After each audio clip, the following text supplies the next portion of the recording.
Keiko's Diary.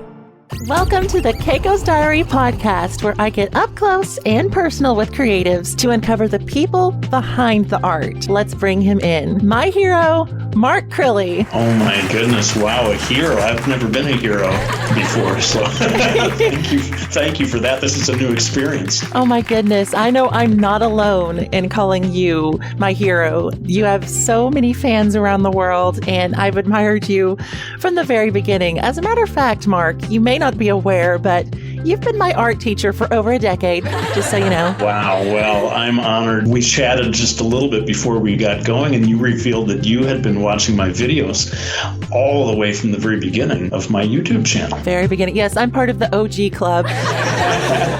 You wouldn't believe the hours I've spent soaking up your amazing videos and books through the years. You came into my life at a very formative stage, and I really don't think I would have become the creator I am today without your powerful influence. So from me and everyone else, thank you, Mark. Wow, well, that's very kind of you, and I just feel incredibly honored that I've been able to connect with people like you all over the world and share what I know and sort of pass it on. It is something that I just stumbled into. There wasn't a plan. I was on YouTube mainly to get the word out about my books, but little by little I became this kind of mentor figure for people, as you said, all around the world.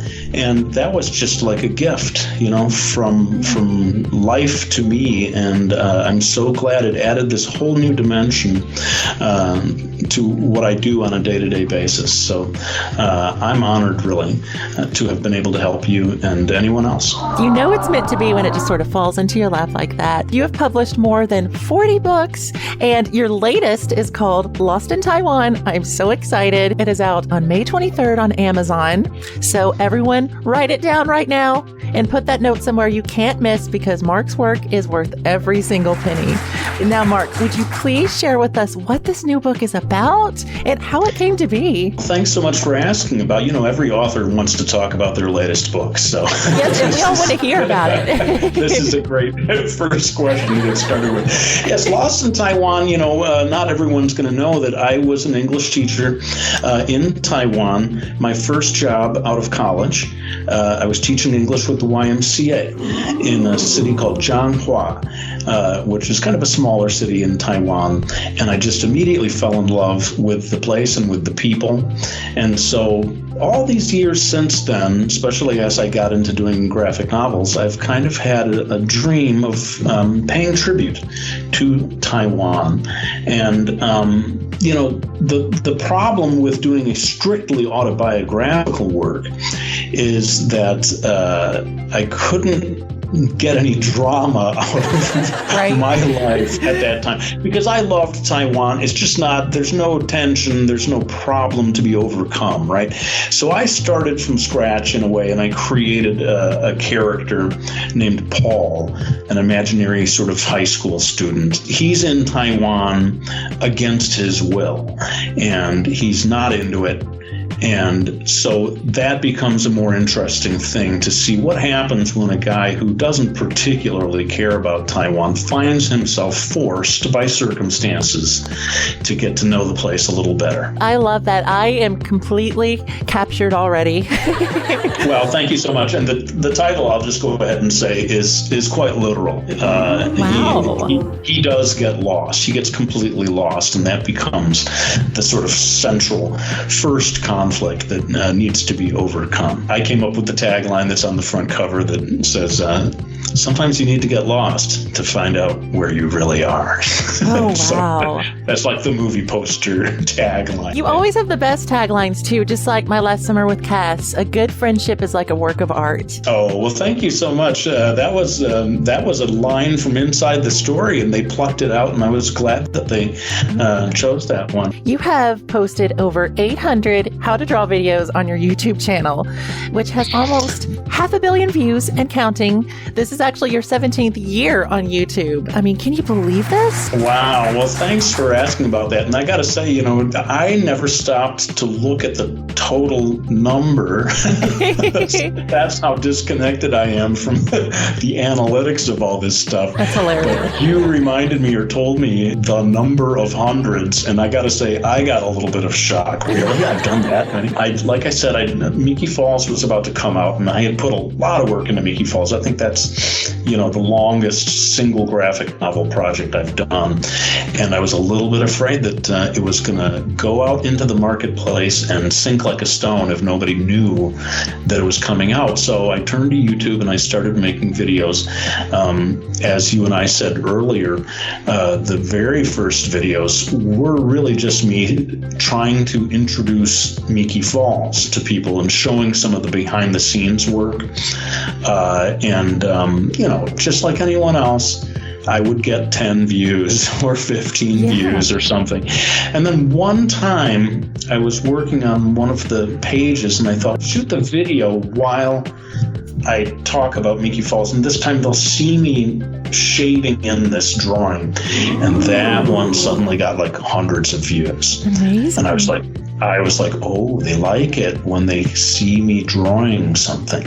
So that's how I sort of step by step got into making these videos that showed how I draw. And then little by little, that became me doing step-by-step videos showing them how to draw things that they might struggle with. I think we're all used to it now, but if you go back to life before YouTube, you normally just saw finished artwork, and you apart from Bob Ross and his paintings on TV, you hardly ever got to see somebody make a drawing unless you had a friend and you could lean over their shoulder and see them make a drawing. So there was quite a lot of mystery about the process of it, and especially when you see something hyper detailed and super polished and you're sort of like, wow, how did you even do that?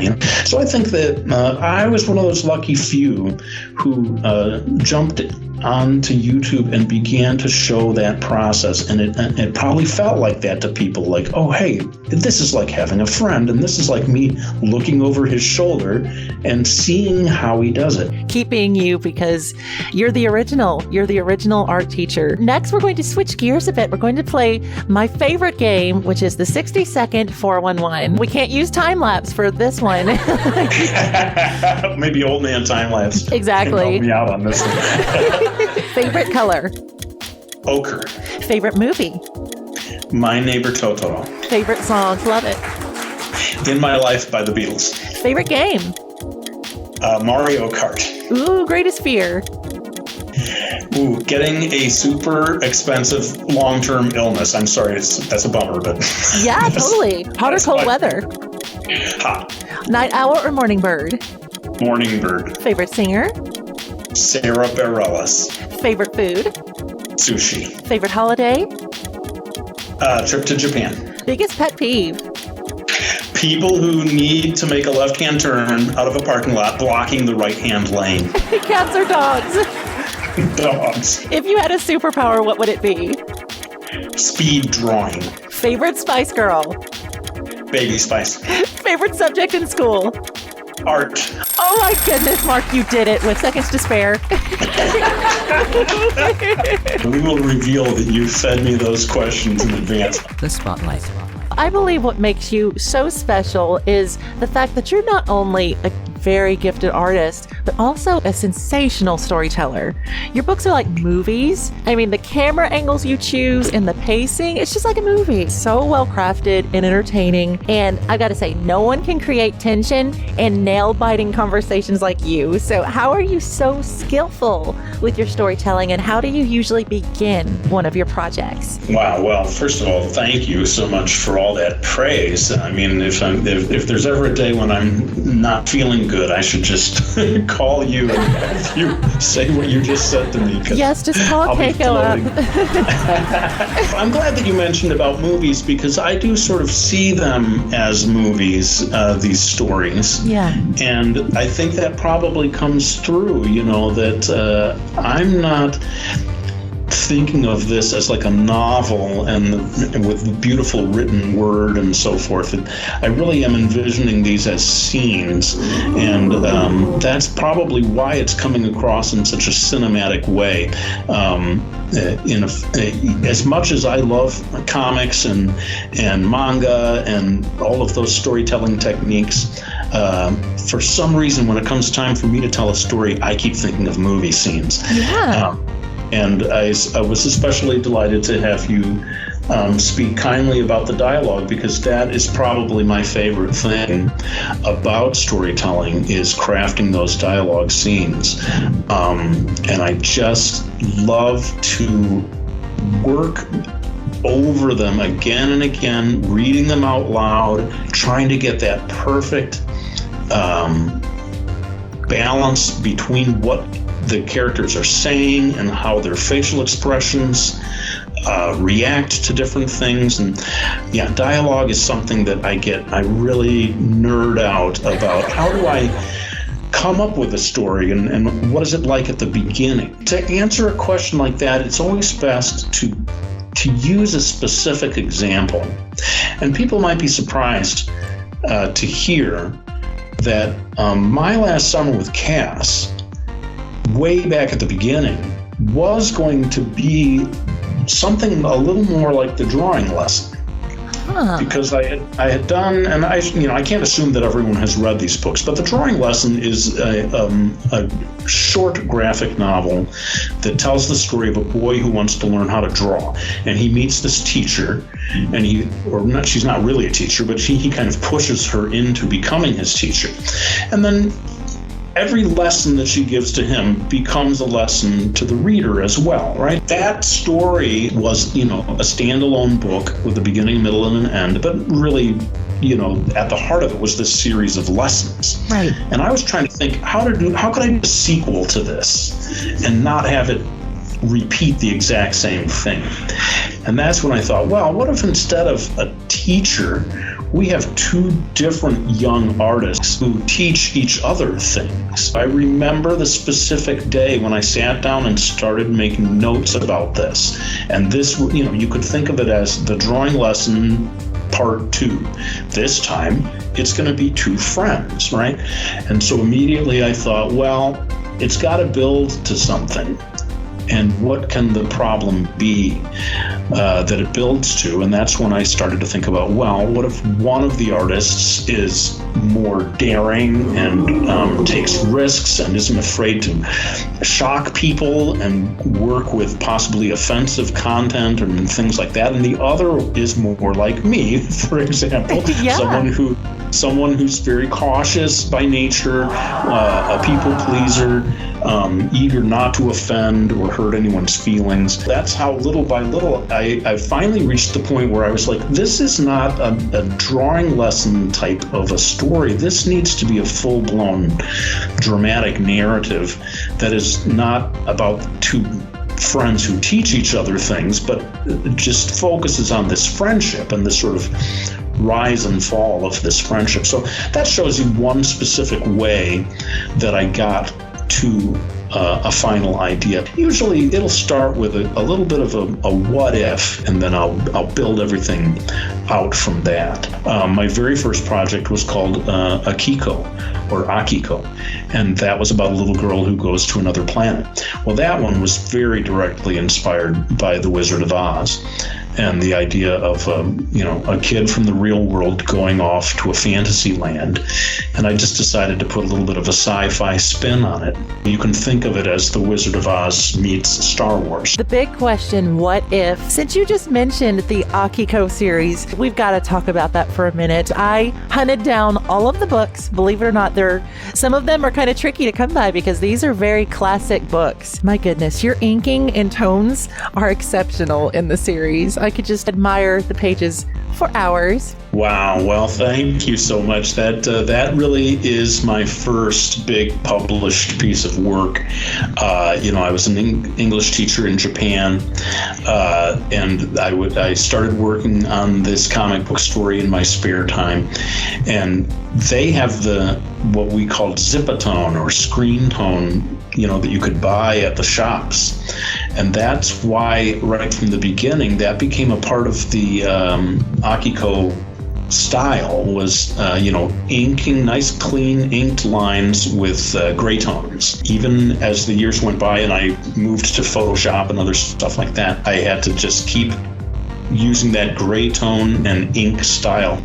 It became its own thing, and it really didn't look like anything else that was on the market. How did you feel when the series first exploded for you? And do you think you'll ever be revisiting The Planet Smoo? I was, again, very lucky. I showed my first story, which was just 33 pages long, to only 10 different publishers, and they were all small press publishers, and one of them in New Jersey called Sirius Entertainment liked it enough they wanted to turn it into a series. It got nominated for Eisner Awards, and it was very warmly embraced, I think in part because in the mid-90s there were not so many all-ages comics. It was all very gritty and grim and serious, and so I think they were happy to see and support an all-ages comic like that. It's just timeless. Eventually it led to a series, which is actually the first one I read by you, called Miki Falls, and my goodness, whew, what a story. It truly begins with a bang and never lets the reader go. And as I was talking with you earlier, that's when I found your channel while you were promoting it and making videos about the series. Looking back, anticipating Miki Falls and hearing you talk about it was one of the most exciting times of my life. I can really say that looking back. You made it seem like anyone can make comics and manga if they put in the effort and created a great story. So could you please talk with us about that series and some of the things that stick out in your mind while you were making it? Well, thank you so much. I'm delighted that the Miki Falls series could inspire people like you that way and make you feel like you could make a comic of your own in the same way. It really does stand out among all the different projects Miki Falls does, among everything that I've done, because it is so personal to me. I named the main character Miki after my wife, whose name is Miki, and I had never done a love story before. It was exciting to take on a new type of project, and I was able to really pay tribute to everything about Japan that I loved. It became this sort of prolonged love letter to Japan. And if you look through all those different backgrounds and panels and you see all the traditional Japanese calligraphy and different things that I was weaving into the story, I just had so much fun pushing myself into a completely new direction after the Akiko series, and taking on trying to teach myself how to draw in a manga style, and I'm very pleased with the sort of shape of that story. And like you said, it begins with a part of the story that doesn't happen until many hundreds of pages into the tale. And then it all goes into a flashback. And not to give too much away to anyone who hasn't read it, but you reach this point where you catch up with that moment that you saw on page 1. And then you get to pass through that moment and see what happens afterwards. That to me was a story structure that I had never done before or since, really. It's something that really has not been done before. And I mean, I'm looking at the first volume right now as I'm speaking with you, just gorgeous pages. Again, cinematic. It's just like a movie, and it just begins. It's so shocking. When you open this book and you see that first panel, I won't reveal what it is, but my goodness, what a first panel. I knew when I saw that, that you were different. This wasn't just another comic. You were special, and it carries through the entire series and all your books. You have such a specific knack for storytelling. Wow. Well, thank you. I don't even know what to say. We can spin this around to make this encouragement for anyone who's listening to this, because you will encounter criticism as a creative person. No matter how hard you try to please everyone, there will be someone who dislikes your work. There will probably be someone who hates your work. It can really bring you down, and I think creative people naturally will focus a little on that criticism, especially when you haven't encountered it before. It can really ruin your day and make you question whether you're cut out for this or not. But then, if you can get past that and not dwell on it, you will be lucky enough to encounter, as I am today, encountering someone like you that so thoroughly connects with the story and just gets it. Right. I can just tell from the way you talk that my way of telling stories just perfectly connects with you and what you like to see in stories. And it is so gratifying to and everyone, you will find that reader if you keep at it eventually. So don't let the criticism bum you out, because there's someone waiting around the corner like you that is going to reveal to you just how much your work meant to them, and that you were right all along. Right. Yes. Well said, Mark. That is so good. Your dialogue, it is, and again, one of the things that first struck me, because you posted a video of you actually reading a sample from Miki Falls, and I was just mesmerized by how powerful words could be. I never realized what you could do with conversations until I found your work. Of course, movies present dialogue in a wonderful way, but I think comics also have the magical ability, provided you take care with it, to present dialogue in a really artful way, where you hear the pauses in the speech, and you see the reactions. You can kind of read the mind almost of the character, what they're thinking as they say the thing that they say. Yeah. Like I said, I nerd out about this stuff, and where do I put the little ... ellipsis as somebody hesitates to, search for a word, search for just the right word. It's only possible in comics. I'm really glad, again, to encounter someone like you. Anybody can appreciate the big, spectacular action scenes and so forth. Yeah. But I think it kind of takes a real aficionado to appreciate the dialogue scenes, because those can be mistaken as the quiet, slow moments of the story when nothing's happening, when in fact very often they are the best things in the story, and the thing where the really important stuff is happening. And you're also so skilled with, speaking of action, you can do that too. I mean, Brody's Ghost, the whole finale section, it was so stressful, and I was just flipping through the pages. I could not put it down. Oh, thank you. Well, you're just lavishing so much praise on me, I just don't know what to say. With Brody's Ghost, I think especially that one, maybe more than almost anything else I've done, I saw that as a movie, right? And so if you took all of those pages together and considered it to be one movie, then you really did need to deliver a worthy climactic sequence. There's a single moment where, for me, all the problems of the story are resolved in a single second, and you're like, oh, okay, Crilley worked this all out in advance. From the beginning, yeah. I think all of your stories go in a direction we don't exactly expect. It's still got the Crilley brand on it, but I love how all your stories are they offer something new. You've done standalones, multiple volumes, how to draw books, even novels, magazine work. I'm curious, what is your personal favorite thing you've done so far in your career? I think Brody's Ghost is maybe the most successful of them in terms of a big,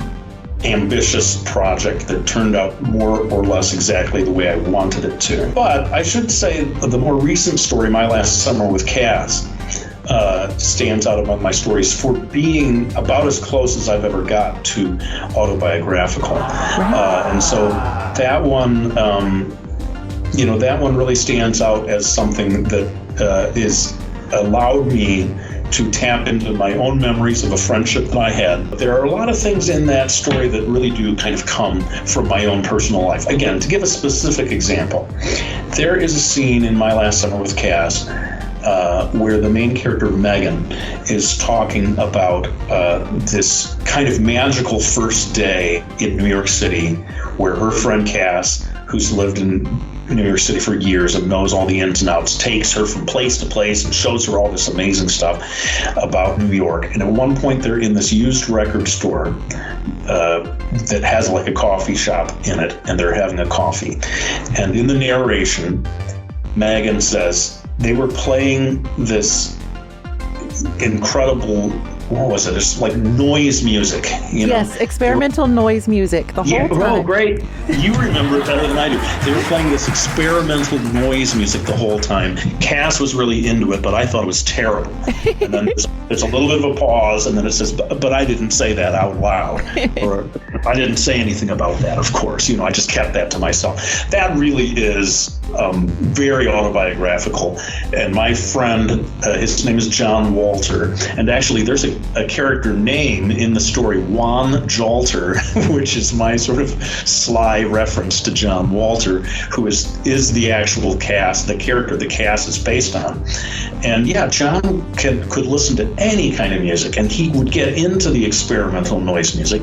Meanwhile, I'm more like Megan, and I'm kind of like, somebody turn this off, I can't take it anymore. I'm looking through it right now, and it is so worth picking up. You won't expect where it goes. It felt so real too. Like, it was one of those books, I got it and I was like, okay, I'm going to read this over the course of several days, just take my time with it, and I couldn't. I had to read it immediately. It was amazing. Wow, thank you so much. One thing we can do with My Last Summer with Cass is kind of pull back the curtain and talk a little bit about what my experience was with the editor of that book, because there was a lot of push and pull with the editor. Had her idea of how the story should be told versus the way I thought it should be told, and it became quite a challenge, and almost in a way that writing process built to a crisis. If you get published professionally, you are going to work with a lot of different editors at different publishers, and most of them are going to be a perfect fit for you, or at least a delight to work with. But every once in a while, you might have one where you're kind of butting heads. There's a point in the story where a character you would not expect to do anything dramatic suddenly runs up and slaps another character across the face. Really the only act of violence in this story that is all about friendship. It's a shocker. And I remember when that idea came to me, and I was like, oh, this is going to be great, because this character is the last character we would expect. The editor that I was working with said, it's going too far, it's crossing the line. I don't feel that she should slap this character across the face. We had wrangled over so many different aspects of the story that I was like, okay, I give up. And I actually drew a replacement panel in which that character just ran up and sort of wagged her finger and pointed at the character and sort of shouted at them without slapping them. And just because of the way things worked out, they changed editors, actually changed publishers at the 11th hour, and I got a new editor. And before I even showed the work to the new editor, I went back and changed it back. Immediately. Because that moment meant a lot to me. If you're lucky, in the end, you end up with a nice balance between what you wanted and what they think is best. Most of the editors I've worked with have just been a delight. And, maybe to balance that out, this woman by the name of Susan Rich was the editor of Miki Falls. And she saw this scene where they were standing way up at the top of the mountain and they were looking down at the city of Fukuyama, way down below them. And Susan Rich said, hey, Mark, what if you put a flock of birds in the mid-ground so that you've got, that you're up the mountaintop, you got the beautiful city down below, and then in between is this flock of birds, and it helps you understand how high up in the air you are. And I was like, oh yes, that is a great idea. It's very interesting what happened with My Last Summer with Cass, because the story is kind of about that. Someone trying to hinder or control your artistic endeavors in a way. So that's fascinating that it kind of had a little bit of truth in real life. So I'm glad that you were able to share your vision. There was some aspect of that in real life. True. Have you ever? First question, have you ever gone skydiving? No, and I cannot imagine a circumstance where I would ever do that. It just seems terrifying. Have you ever touched a snake? No, I was thinking about this one. I don't think I've ever touched a snake. I'll tell you one thing. When I was in Japan just a few years ago, I encountered the largest snake in the woods that I've ever seen. I bet you it was at least 4 feet, maybe even 5 feet. It was a genuinely large snake, and I got a shock to see something like that just out in the woods. Oh my gosh, I would have fainted on the spot. Maybe like as thick as a tennis ball, something like that. I mean, that's the kind of snake we're talking about. I don't do the 3 S's, snakes, spiders, and sharks. No, thank you. Have you ever broken your phone? No, I don't think I have. I've been lucky that way. Very good. Of course, I should have known. My son and daughter have. Sorry to throw them under the bus, but Guilty. I hope I haven't jinxed myself, but so far so good. Yeah, knock on wood. Have you ever been betrayed? This is a deep question you've got here. It is. I don't think I have been betrayed. I mean, the word betray is pretty heavy. Just like anyone in life, I've had people mistreat me, do things that I felt were not treating me with the respect I deserved. I would not go as far as to say I was betrayed. Have you ever cried in public? Yes, and this can tie back to one of our 60-second ones. Sarah Bareilles, I was at a concert just before COVID. She had this new song called Orpheus, which, to be honest, had brought me to tears just listening to it in the car. Wow. Something about it really emotional. But when she did that live in concert, I could not stop the tears rolling down my face for almost the entirety of the song. It was just, I almost never had an experience like that in public. That's amazing. The power of music. It's a good thing to use when you're coming up with stories. I always listen to scores from shows or movies. Have you ever broken any bones? When I was 5, I fell off a sort of jungle gym and broke my arm. Oh. And then when I was in college, this is much more serious, and thank goodness I was wearing a helmet, but I was on a sort of like a moped type of a thing, and I got hit by a pickup truck. Oh my goodness. I dislocated my shoulder and shattered my thumb on my right hand. Your drawing hand? My drawing hand, yeah, and it had to be reconstructed from who knows how many shattered little pieces of bone. I can't fully bend my thumb to this day, but I don't experience any pain. Good. And of course I can draw just like I always could before. So I was very lucky to kind of walk away relatively unscathed from what could have been a much more serious accident.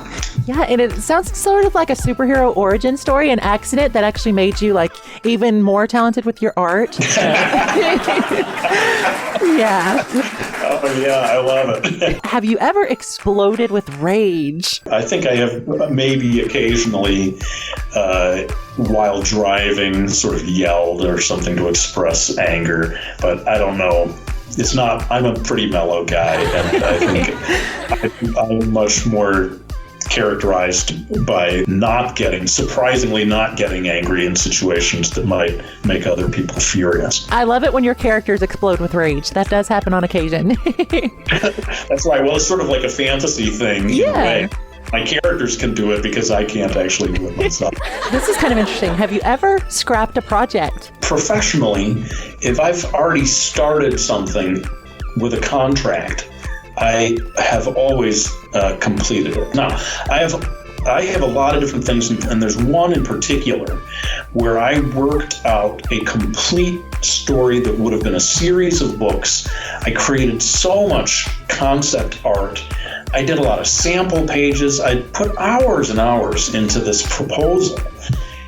And I still have all this material, but I had to face the fact that over time, I just was not so in love with the concept anymore. Have you ever seen a ghost? No, I don't believe I have. Interesting. How about a UFO? Again, I don't think I have ever seen a UFO. I'm just not in the right place, I guess. Yeah, need to go up somewhere really high where the sky's real clear or something. Have you ever run away? No, I have never done that, although I do have a memory of sort of fantasizing about it a little bit. I had a very happy childhood. My parents are just fantastic and so loving. But just in the irresponsible way that teenagers might think about a sort of a challenge, you know? And like, could I survive a night on my own somewhere outside of the house or whatever? So it's funny to look back because I'm kind of shocked that the degree to which I considered that as something that I might try to do, but no, thank goodness my senses prevailed and I didn't undertake such a ridiculous plan. I know, it's hilarious sometimes to look back at certain phases or thoughts that we had and it's just like, what in the world? Yeah, that one especially. I mean, the now that I'm a parent, the absolute terror and horror that I would have imposed on my parents, I get angry at myself just thinking about the idea. It was just the storyteller in you. Have you ever done something crazy? In a funny way, my whole career to be a self-employed writer, illustrator is a little bit crazy. It's a very risky thing to do with your life because there's not a big safety net. Have you ever tried something and regretted it? I've never regretted trying something, I don't believe, but I certainly have regrets of mistakes I made. Even, like recently we were having dinner. It was around Christmas time, I think it was, and my daughter was playing a song that she liked, and I accidentally said something negative about it. I immediately regretted being like, oh, why did I do that? She's playing something that means a lot to her. And I did afterwards go to her and apologize for that because I deeply regretted I sort of got into this intellectual space of like, oh, we're having conversation. Yeah, I know what you mean. I'll say what I honestly think or whatever, and so yeah, that seems like a small thing, but these things are actually pretty big, especially when it comes to, father-daughter relationship, and I wanted to make sure that I had not, created any lasting wound by my foolish words in that conversation. I don't think you ever have to worry about that. Mark Crilley, I mean, if everyone had you as a dad, I think the world would be good to go. Well, you're very kind. Have you ever pulled an all-nighter? Sure, a few times in college I remember doing that. The most recent, I was around the age of 28 or 29. I was doing advertising work very briefly, and it was storyboarding. And there was this huge project that needed to be done by the following morning. And I think I understood, even as I said yes, that it was going to require staying up all night to complete that many drawings. Did you complete it? I did. Yes! I stayed up all night long. I finished it, handed it in. Fan mail. This is a great segment. We open up the line for basically fans can ask you whatever they want directly. We open it up on Twitter, Discord, Tumblr, YouTube, all places. So first, Film Critic 997 had this to say. I have a comment rather than a question. I just wanted to say, Mr. Crilley, you have been a vital resource and incredible inspiration to my son. We have every one of your books. I believe you have lived your life to be an inspiration, and you've succeeded at that. Never stop, forever mentor. Oh, what a great comment. Oh, fantastic. Yeah, I mean, that's just, that is a delightful thing to hear. Yes. Film Critic 997 is one of our most devoted viewers, actually. So I was really happy to see them come through. Oh, fantastic. We've got a question from Odds and Ends. They want to know, is it an exciting time for your family when your books come out? Do they read your books? This is a good question. When my kids were younger, and I think Matthew was was a good age for Brody's Ghost as it was coming out, and he did read them book by book as the story was first published. Oh, cool. And then Mio, my daughter, has sometimes done me the favor of reading them in manuscript form before they get published. Oh, wow. And I'm pretty sure that she read My Last Summer with Cass and different projects like that and gave me her input. My wife read My Last Summer with Cass, and it's kind of interesting to say that was significant to me because she's not so much into like the fantasy stuff, and I don't believe that she's read the whole of Brody's Ghost. When she decided to sit down and read My Last Summer with Cass, that really meant a lot to me. That the story was naturally interesting enough to her that she was going to do that. But it's sort of interesting. I've seen like interviews with like movie stars and different celebrities and stuff like that, and they say it doesn't matter how cool your job is. Your kids don't think you're cool. I've heard that. They see the goofball that you really are in day-to-day life, and so it's just not that kind of thing. And I suppose they do get so used to, as you said, more than 40 books now. Yeah. They're not exactly like, oh, wow, here's a new book, at this stage. It's kind of like, here's another one. He keeps doing them. I don't want to make them sound like they don't care, but I think that is one of the aspects of the sort of family relationship versus the sort of fans from a distance relationship. Your kids aren't going to be your fans. That's just not the way it works. Lolita Borealis said, I'm planning to visit Japan for the first time by the end of the year. What would you suggest for someone traveling to Japan for the first time? That's a good one. Yeah, that's an awesome question. I think the main thing is to become as fluent as you can become in Japanese. Now, that's a tall order, and I don't know the degree to which they have had the chance to study. But even if you can learn just a few phrases, that will make a big difference in your experience. I mean, for me, and we haven't talked too much about this, Taiwan and Japan and different places I've been, but to me, the language is a huge part of it. And when you can reach a level of fluency, it just really unlocks the door to the country in a very meaningful way. You have such a deeper experience of it. So I guess I would I'd climb up on my soapbox and say, try to learn the language. Interesting. All right. Lexi Young said, my question for Mark is, what a day in his life is like. I have the worst time balancing my art with daily life. I'm very lucky to do this full time. When I wake up in the morning, which is generally around 6 a.m., morning bird that I am, I am at the work desk usually by like 8 a.m. So my day starts a little earlier than a lot of people's day starts. And then to me, that means by around 4 p.m., I'm ready to stop. There's a little break for lunch in there, sometimes a little coffee time. Yes. Yeah, it's mainly just me in my, I have a spare bedroom in the house that is my studio space. And I'm there either writing or drawing. Pretty much all of those 8 hours just sort of shifted a little early. Instead of 9 to 5, it's more like 8 to 4 for me. And, sometimes I have reached the point where the story has been worked out completely. All the writing is done. And then it's all about artwork day after day.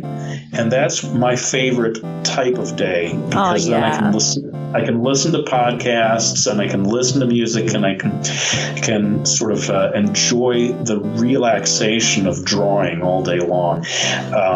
When I'm writing, when I'm working out dialogue and story, I cannot be listening to anything. It's too distracting to me. And those are the sort of quiet days. Gotcha. That is so interesting. Yeah, the fun part, the art. We've got one more question from Troy Atkins. He asked, in today's saturated market, it seems harder than ever to get noticed. I've been drawing comics my whole life, but I'm just now ready to publish my 200-page comic. Wow. Mark, how should I go about publishing it and making a living with my comics? First of all, Congratulations if you've got 200 pages that are ready to go. You have actually achieved the most difficult thing. A lot of people have an idea for a story, and they never actually get around to creating the story. And I always tell people it's a two-step process. You got to create a publishable story, then you got to show it to as many people as you can. You've already achieved the toughest part, which is creating that story. We've got the internet. It's easier than it used to be, 40 or 50 years ago, to get your work out into the world. But it's the double-edged sword of it is that suddenly everyone else can do that, and there's this ocean of competing material. And how do you get your thing to rise out of that and be noticed? It's a tricky thing, but I think part of the secret seems to be releasing it gradually over a period of time on social media and trying to lure people in by the sort of steady drip, drip, drip of this thing that you've created. Rather than just dropping it all on the internet all at once, I would say put it out little by little, page by page maybe, to start to build an audience that way, hooking them in by if you establish a steady, predictable routine of whatever it is, 2 pages per week or whatever it is, that people will start to latch onto that and say, oh, it's Monday, that must mean I'm going to get that new page or whatever. That seems to be a big way of building an audience. The Deep Dive. If a genie could grant you 3 wishes, Mark, what would they be? It may be boring to people, but I'm going to have to say health and long life. Oh, that's awesome. All my friends and family. This is maybe a little selfish of me, but if I had the 3 wishes, the second one would be all of my books get turned into movies. Oh my goodness, that would be amazing. I want to have a magical portal to Japan that allows me and my wife and kids to just open the door and boom, we're in Japan. And then when we're done with that, we open the door and boom, we're back in America. And we don't have to go through that flight. Yes. 13-hour flight every time. So yeah, there's my third and final wish. Are you afraid of death? Well, this is a heavy question. Very heavy. I suppose, sure, I must be. I don't give it a whole lot of thought, to be honest. That's good. And maybe that shows you how scared I am, maybe that I push it completely out of my mind. What is your earliest memory of life? I do have foggy memories of, like maybe playing in the backyard with my mom. And I know this is before kindergarten, right? So I think that would be like 4 years old or something. But in a more interesting way, in a more specific and more detailed way, I have this memory of being so young that I was being carried into a party of grown-ups that my parents must have gone to. And my mom had me with one arm, the way you carry a small child. Aww. And I remember the song Close to You by the Carpenters. 1970. That is 1970. Yeah. I was 4 years old. Oh my goodness. That is so special. That's a really sweet first memory, I would say. You have, allowed me now to tell people, if I ever do describe that memory, exactly how old I was. What is your biggest regret, would you say, if you have any? My wife is Japanese, and when we got married, she was still waiting to get her green card, which allows her sort of permanent residency for 10 years at a time in the United States. And so when we got married, we did this sort of very simple, small honeymoon here in Michigan that we thought was just like a temporary honeymoon, and then we were going to do the real honeymoon was going to be Europe, after she got the green card. By the time she got the green card, she was pregnant with Matthew, our firstborn. We were not able to make that trip, and so my regret is kind of like, I wish we would have somehow just done that trip to Europe at that time. Well, I'm glad that you eventually got to go to Venice, and it's never too late for a honeymoon, so who knows? That's right. Well, we do talk about it, and our youngest, Mio, is about to go off to college, and who knows, maybe when she's in college, Miki and I can finally do that European trip. At MLA Entertainment, we always say, keep being creative, and I just really believe in nurturing people's creativity, and we have listeners who, as you know, are working on their own craft. I would just like to ask you, what does being creative mean to you, and how has it impacted your life and career, and do you have any advice for those embarking on their own creative journeys? To me, it comes down to this sort of like childlike fun of making stuff, and I think that never really leaves you. I suppose I look at life as being divided into at least two types of activities. One type is the activity of making things, creating things, doing things. And then the other type is being a spectator and watching something that someone else has made. I'm not so good at being an audience. I really want to be the one who's making something, who's doing something.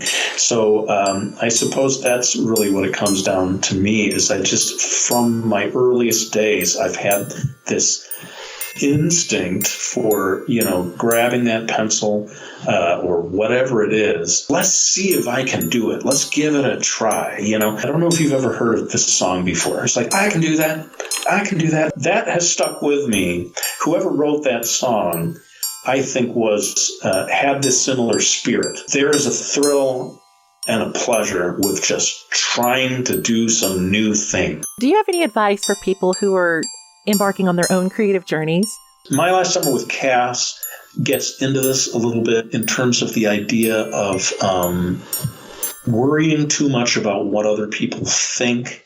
And that's one of the things, that Megan learns from Cass, is there comes a point where you have to stop fretting so much about the audience. I think that is, and this is sort of like advice born of my own experience and struggle with, if you have that same kind of instinct to constantly be thinking about the audience, which is a good instinct, you got to be careful to not get too carried away with that and too worried about keeping everybody happy. I think at some point you do have to make peace with the fact that not everybody's going to like it. Focus on the people who get it, right, and let those other people go, because trying to please everyone generally results in pretty uninteresting work, because it's like you're trying to make vanilla ice cream or something. Be aware of your audience, but don't be controlled by your audience. That's a good way to kind of see it. Now, Mark, before we sign off, is there anything else that you would like to speak about, or something we can expect from you in the future, or just anything you'd like to say to the listeners? Let's maybe say one more time that Lost in Taiwan is my next project, a graphic novel. It's my first full-color book, and so I'm excited about it on that level. And as you said, that's May 23rd, I believe. I would not be surprised if it actually becomes available a little sooner than that. And I can sort of tease just a little bit for you, because I've recently completed my newest book that won't be out until like this coming winter. I can tell you, this one has a drawing style in it. It's not the only drawing. There are multiple drawing styles in it, but this one has a drawing style in it that is so radically different from anything I've ever done before. I honestly think some people are going to be shocked. I think it's probably the most original project I've done yet, just in terms of the format and the sort of experimental nature of what it's trying to be. Sorry to be so cryptic about it, but it does sort of fit with what we're talking about, of like always trying to do something new. And I feel like I've almost, with this one, pushed myself to the very edge of anyone has ever seen me try before. This is a Keiko's Diary exclusive, I believe, right now. Yeah, I have not talked about this project very much at all. I've got a Patreon, and I have sort of hinted just a little bit. I've shown just a little touch.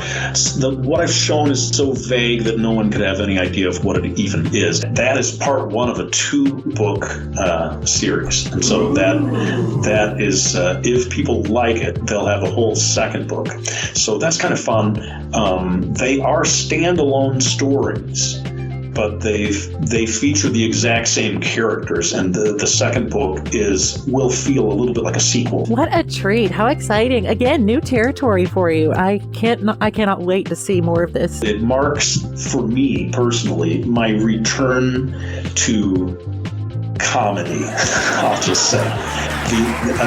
The main goal of this story is humor, and it has been so fun to get back to that kind of storytelling. Hopefully the people who get it will find themselves laughing from one page to the next. Well, oh my goodness. Well said, Mark. Having you on the show today has just been a dream come true.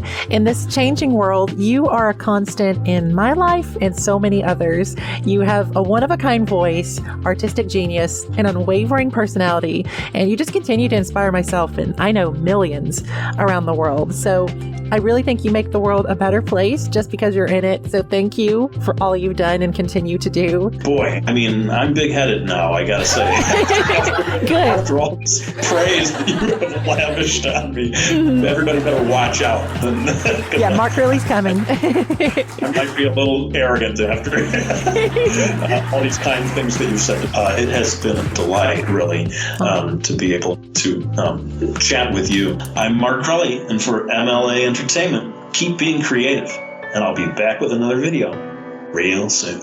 Hey you! You can help support the Keiko's Diary podcast by liking, subscribing, and sharing it with your friends. Sounds like you're pretty powerful. Thank you for listening, and keep being creative.